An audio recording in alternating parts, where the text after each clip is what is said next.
সদর উপজেলার ভবানীগঞ্জ মেয়েরবেড়ি এলাকায় আমরা খবর পেয়েছি এখানে একটি যুবকের রক্তাক্ত লাশ পাওয়া গেছে একটি ফসলি মাঠে। আমরা খবর পেয়েছি যুবকটির নাম ফরহাদ, তিনি অটোরিকশা চালক ছিলেন।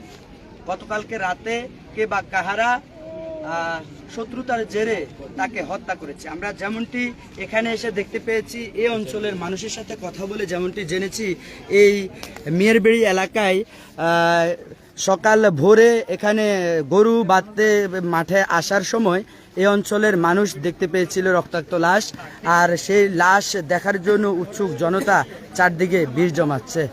আমরা যেমনটি দেখাচ্ছি যে ভায়োলেশনের কারণে আমরা লাশটি আপনাদেরকে দেখাতে পাচ্ছি না, তবে একটু অদূরেই একজন রক্তাক্ত যুবকের লাশ পাওয়া গেছে। তার নাম ফরহাদ, বাবার নাম দিদার হোসেন। যে পাকার মাথা তার বাড়ি রয়েছে, তিনি পেশায় একজন অটোরিকশা চালক ছিলেন।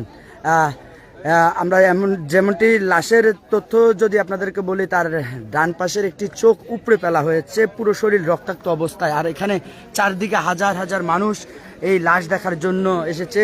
ইতিমধ্যে আইন শৃঙ্খলা বাহিনীকে খবর দেওয়া হয়েছে, আইন শৃঙ্খলা বাহিনী এখনও এসে পৌঁছায়নি।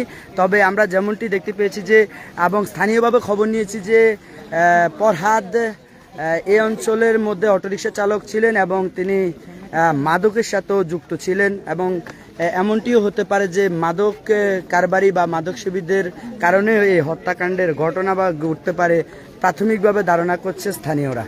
আমরা স্থানীয়দের সাথে যেমনটি কথা বলেছি, সে গাঁজা সেবন সহ বিভিন্ন মাদক সেবনের মধ্যে নিযুক্ত ছিলেন এমনটি জানিয়েছেন স্থানীয়রা। তবে আমরা যেমনটি দেখতে পেয়েছি, গতকালকে রাতে কখন এই ঘটনা ঘটেছে কেউ বলতে পারবে না। তবে সকালবেলা এই অঞ্চলে মানুষ এখানে গরু বাঁধতে এসে ক্ষেতের মধ্যে ফরহাদের লাশ দেখতে পেয়েছে।